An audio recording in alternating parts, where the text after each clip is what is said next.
Meno Warriors. Today we're talking about minerals fat loss, i.e. there's so much out there on the social media at the moment suggesting that if you get these minerals right, you'll automatically lose fat without doing anything else. Well, actually, it's a load of baloney. So today I'm going to break it down about the minerals that are key for us, the minerals that you might consider supplementing with, and those that you probably actually don't need to. In many cases, we are being marketed and sold things that we don't really need to take. There's a lot of scaremongering out there. You may hear of like copper or chromium or zinc and think, oh my gosh, perhaps I'm deficient, so perhaps I want to take another supplement. And in most cases, you don't need to. So first and foremost, minerals in and of themselves do not directly cause fat loss. No matter what the influencers say, it is absolutely not true. There is no mineral that can directly burn body fat. Fat loss comes down to what you eat, what you drink, how often you move or don't move, how well you sleep or don't sleep, and also how resilient you are to the stressors out there. And minerals support those systems. So today I'm going to go through the main minerals and explain what they do, why you may slightly be deficient and why you're probably not, so that you've got a clear understanding of why these various minerals are being spoken about on social media to the degree that they are, often to try and get you to buy something. The first one is magnesium, and there are various types of magnesium. I spoke about supplements in detail last week, went into magnesium in a little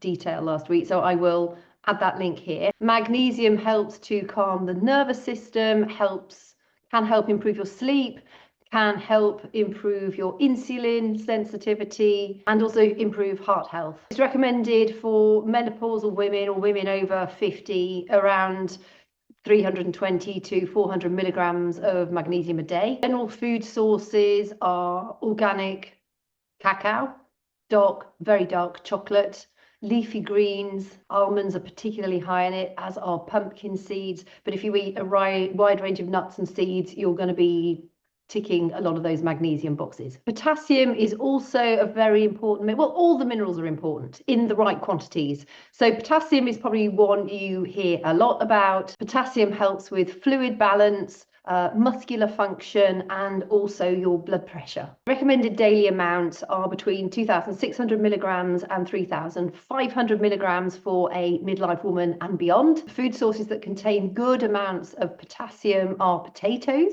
bananas, avocado, beans, dried fruits. And quite often you'll hear somebody say, oh, I'll have to have my banana a day to make sure I'm eating enough potassium. To actually eat enough potassium from a banana would mean that you'd need to probably eat about 11 bananas a day, just putting that into context. Sodium, salt, is also a very important mineral that helps us manage hydration, nerve signaling, energy levels within the body. Recommended daily amounts of good quality salt are around 1,500 milligrams to 2,300 milligrams. That equates to about 2/3 of a teaspoon to a full teaspoon of salt a day. So for the vast majority of us that prepare our food from home, it's highly likely you may need to add a little bit of salt to make sure you've got enough salt in your diet.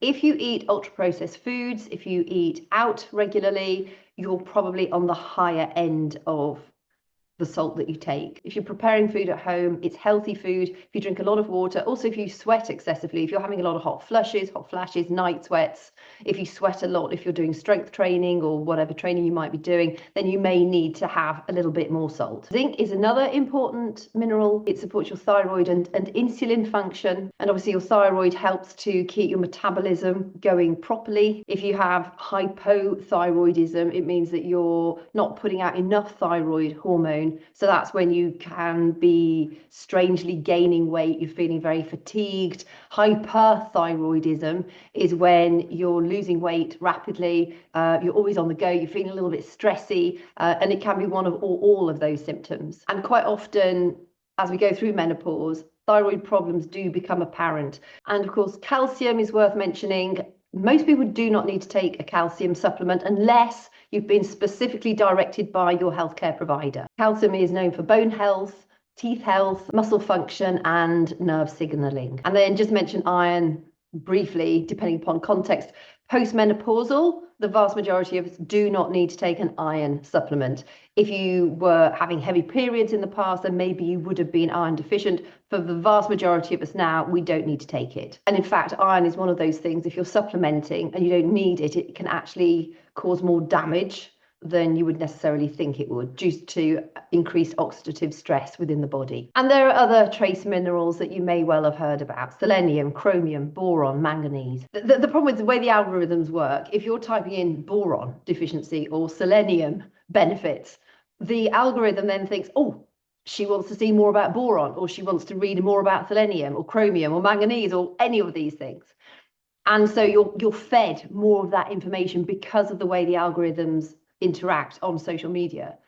And then that might make you think, oh my gosh, I really do need to start taking more boron, or I need to start taking more selenium. And the vast majority don't need to, unless you are nutritionally seriously deficient.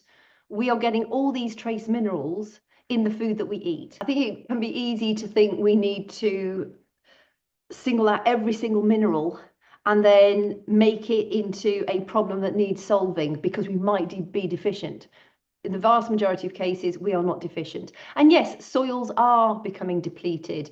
Farming methods are overworking the land. I mean, if you have the opportunity to grow your own at home, definitely do it. Literally, the next few days, my garden is turning into a semi-vegetable patch too, because I've got various sections of it, which I realise I can actually put raised beds in and containers and create large growing areas for growing my own vegetables, because I love growing my own veg. But most importantly is I know that when I've sown and grown my own plants, that the growth medium that they're growing in is really high quality. So I'm going to be getting really good quality from the food that I'm preparing and growing at home. So if you have that opportunity, or if you're on the fence thinking, shall I grow my own? Do, because it will really, really benefit your health in every way. But if you don't want to, or if you can't, or if you don't have time to, or you don't have the inclination to, or you don't have a space in order to grow things, just making sure you're eating a wide range of fruits and vegetables and salads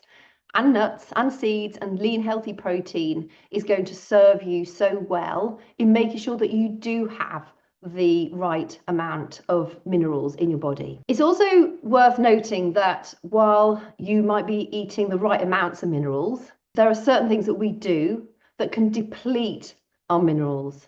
So as we go through menopause and beyond, we tend not to synthesize our nutrients as well as we used to do. So naturally, that is when we may start to just edge on the deficiencies of certain minerals. I think that's probably why so many people take magnesium, because it can help with calming the nervous system, depending on which one you take. It can help you sleep more effectively. And obviously, if you're sleeping well and you're feeling a little bit calmer, that has a huge impact on so many different aspects of your life, like immune function, belly fat, because if you're not sleeping very well and if you're feeling more stressed, then that has a negative impact on your cortisol levels. Cortisol levels are largely responsible for the visceral fat that you store around your organs, which is that sort of hard fat around your belly. It affects your blood sugar levels. And so you have this sort of horrible little disaster going on by the fact that you're not sleeping properly. You're experiencing too much stress in your life, or the resilience that you had to stress has gone down. I talk to so many women who say that previously they didn't mind driving, but they hate driving at night. They're suddenly feeling anxious and nervous about things that they never used to feel anxious or nervous about. And that is largely what happens as we go through the menopause. And when you work through it, these things do tend to settle down again. One of the worst things that you can do is, if you're starting to feel slightly anxious behind the wheel, for instance, is not to avoid doing it. Because if you avoid doing it, then that starts to build up. I'm also a psychotherapist, have been for over 20 years. I'm an anxiety specialist. I started to feel anxious. I used to wake up with that antsy feeling, like heavy weight on my chest. I used to feel like I was getting palpitations. It was just a really weird sensation. And I knew it was anxiety. And yes, the last few years have been quite stressful, but not to such a degree that I felt like I was almost on the edge of losing that ability to manage the anxiety. I knew what it was. I recognized it. I really dove into my adaptogen herbs, particularly ashwagandha for anxiety, and helping you build resilience to stress, because stress is always going to be out there. So it's not necessarily about us reducing stress. It's about building up our resilience to stress. And there are various things that you can do in order to achieve that, like deep breathing, like connecting with nature. But I find also ashwagandha is a really, really beneficial one for that. And if your sleep is being negatively impacted, it might be that ashwagandha, which is an adaptogen herb, may also help to support your sleep. If you're thinking about a magnesium supplement, that's when you'd look at magnesium glycinate to help to support your sleep. So going back to what depletes minerals, chronic stress or our reduced resilience to stress. Poor sleep, too much alcohol, or in fact, some people would say any alcohol at all. I love my red wine. I have 1.5 to 2 glasses of red wine nearly every single evening, and I don't feel that has a negative impact on me. But I know some of us are more sensitive than others to alcohol, and you might be thinking, well, it's just a load of baloney. Of course, it's going to have a negative impact. It probably is to a certain degree. I would probably be half a stone lighter if I didn't drink my red wine, but I thoroughly enjoy it. I don't drink it to get drunk. I drink it because I love the drink itself. I also love whiskey. I don't drink that very often these days either. But for me, I get a lot of pleasure from it. And it's something that I do regularly. Drinking a lot of caffeine can negatively impact your mineral balance. Gut issues can also have an impact. So if you're not absorbing nutrients efficiently, if you've got leaky gut, so that's causing inflammation in the body, that's going to have a negative impact on your mineral balance. If you sweat heavily, that's going to have a negative impact. Eating a lot of ultra processed foods, of course. It's really funny because people say to me, oh, is it safe to take like maybe ashwagandha, which is a really safe adaptogen herb? Before you take any supplement, always check if you're on medications that it's not going to interfere with those medications. So ashwagandha is a fairly safe one to take. But then they'll go through the drive-through 3 times a week and eat all the ultra-processed foods and the various nasties that are in that gloopy stuff. Yet they're worried about taking a healthy supplement. We've got it all wrong. We shouldn't be afraid of the healthy foods and the healthy supplements. We should be honestly afraid of the rubbish that we regularly eat because we think, oh, it's fine because it's on every street corner, so surely it's fine. But we know, don't we, that what we get encouraged to eat, a lot of it is addictive. A lot of it is designed to be addictive by men and women in white coats in laboratories. A lot of it wouldn't even be termed as food, yet we're happy to eat that stuff, but question the supplements. We've all got it backwards. And of course, purging. So if you have something like bulimia, that will have a very detrimental impact on the mineral levels in your body and can be dangerous. They can get dangerously low. I was taking a look at the Element electrolytes because they're quite pricey, but they're also really good. They are good quality supplements if you're training. Element is written LMNT in caps. It's not written like element. In their individual sachets, they contain 1,000 milligrams of sodium, 200 milligrams of potassium, and 60 grams of magnesium malate. Malate is the one that helps with your muscle function. And that costs £45, well, £44.99 for 30 sachets. That is quite pricey. Sodium's good if you sweat a lot. Potassium is that level is pretty low compared to our daily requirements, as is the magnesium. The magnesium amount is very low compared to our daily requirements. So it's not a mineral solution. It's literally just a targeted supplement for those who strength train, who probably sweat a lot, and maybe just want to feel like, you know, you're giving yourself that little extra. You're not exactly buying health, you're buying convenience for a specific use case. And the reason I take the raw organic cacao and also sodium, you know, pinch of rock salt in the morning, is it gives me a really good kickstart to the important minerals that I might need. Plus, it tastes delicious. I mean, the raw organic cacao is just a way of having a cup of coffee later. So that's when I started to drink cacao. I've always known about the benefits. And it wasn't until I was in like this little cafe in Cornwall one day and they had it on the menu. It's just like you could have a coffee or a raw organic cacao. And I thought, oh, I'll try the cacao because it's really bitter. And it was absolutely delicious. So since then, I've been, you know, investing in cacao, which it is a bit of an investment because the chocolate harvest, the cacao harvest, has really been negatively impacted by global warming over recent years. So the price of chocolate has gone sky high. And obviously with all the logistical problems at the moment that we're having around the world, it's probably going to continue to go higher. I get mine from, this one is from Seven Hills Whole Foods. You can't really see it ever so clearly. See if I can get it to focus. Seven Hills, it's back to front anyway. Hills Whole Food Foods. I've had it from Natura before as well. But for 1 tablespoon of raw organic cacao in the morning, you're getting a really good handful of important minerals. You get about 10 to 15% of your daily requirement of magnesium. You get about 30 to 40% of your copper. It contains about 0.8 milligrams of zinc. So small amount of zinc, but even so, it's a contribution. It contains about 150 to 200 milligrams of potassium, and it can also include things like trace minerals like phosphorus. So again, the raw organic cacao isn't like taking the supplement that's going to tick all those nutritional boxes completely.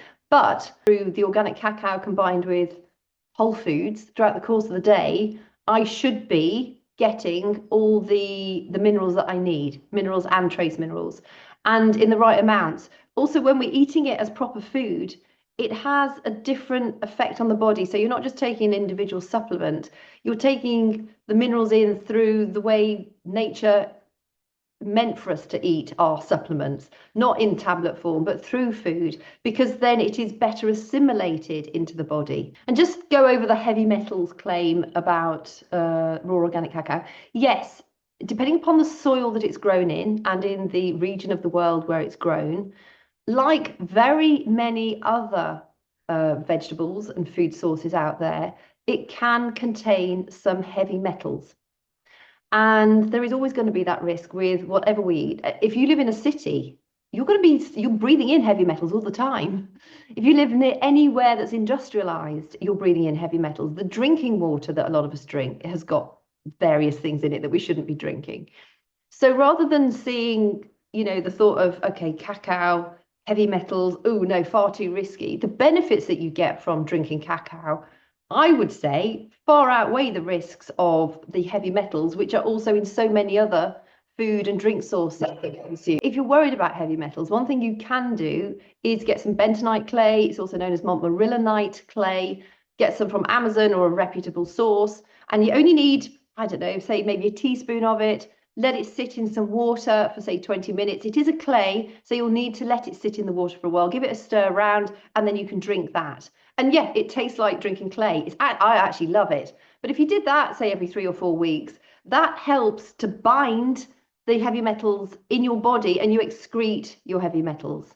So just as a maintenance, that's a really healthy thing to do, just to stay on top of the environmental pollutants that we are all exposed to. It's safe, it's not going to do you any harm at all. You can also use it as a face pack if you want to, because it helps draw out impurities from your skin. So do consider bentonite clay if you're worried about consuming heavy metals and microplastics and everything else that we're full of that we shouldn't be full of. Salt is something else I want to cover because that helps to support your energy levels and your muscle function and your brain function. If you, like me, prepare all your food from home, you might actually be slightly deficient in your sodium, because we've all learnt not to cook with salt and we don't really add salt to things. And we do need between 2/3 and a whole teaspoon of salt a day. And obviously if you sweat more, then you need a little bit more than that. But make sure you're eating a good quality salt. So like a Celtic sea salt, Malden sea salt, Himalayan rock salt, something along those lines, because then they have trace minerals in them. But if you've got like just standard table salt, it's often been stripped of all its useful minerals, and it also contains anti-bulking agents, which you definitely don't want in your body. But the vast majority of us do eat too much salt because of either eating out, and if you're eating a lot of takeaways or processed foods, ultra-processed foods, they are high in salt and also sugar. Salt is serious if we eat too much of it. It increases your blood pressure. It can increase cardiovascular strain. It hardens your arteries. I mean, it is pretty serious stuff when you think so many people do die of heart disease. So you'd only probably need to take electrolytes if your budget allows it and you just enjoy them as an alternative drink. I must admit, Element have sent me some free sachets when I've placed a big order for my protein powder and my creatine, and I thoroughly enjoy them. I think they're lovely, but would I buy them individually? No, I would not. I think they are an unnecessary expense. I'd rather invest that in some high quality protein powder and, put it in that way, or in my organic cacao powder. So do you need electrolytes? Probably not, unless you just choose to drink them because it's a nice alternative drink and they have got a small amount of minerals that might benefit you during your workouts. Yet minerals are incredibly important, but the vast majority of us are getting enough if we're eating a healthy, balanced diet and we're treating our bodies like humans. I appreciate that not all of us do eat healthy diets, and if you have gut issues, it might be that you need to supplement with certain minerals to make sure you're in that safe, optimal health level. But the narrative out there is that you have to have this supplement in order to fix your body. We're not looking to fix our bodies, we're looking to support our bodies as a normal, healthy human being. So beware of outsourcing your health to a sachet. Start with what you already do and then build it from there. And if you have an inclination to grow your own vegetables, and if you're on the fence, just go for it. There are so many different videos on YouTube if you're new to gardening and you don't know how to do containers, you don't know quite what to plant when. I think the easiest way is to just start. Maybe watch a couple of videos and just get a good feel for how to create your compost and how to make sure that you've got really good healthy soil for the seeds to grow in, that you're protecting them when necessary, that you know how to, if you run a beans, how to make them grow up the posts, etc. I mean, pretty much if you stick the posts up, they'll grow. But all these things can be a bit daunting when you've never done it before. So just start with a few things and then next year you can build on that. And by starting, you will learn so much. There was a guy I was watching the other day, and it took him 3 years. His first year, he didn't really understand about his soil management, so he didn't have a great crop, and he was still learning the basics. And within 3 years, he's nearly self-sufficient now for him and his family.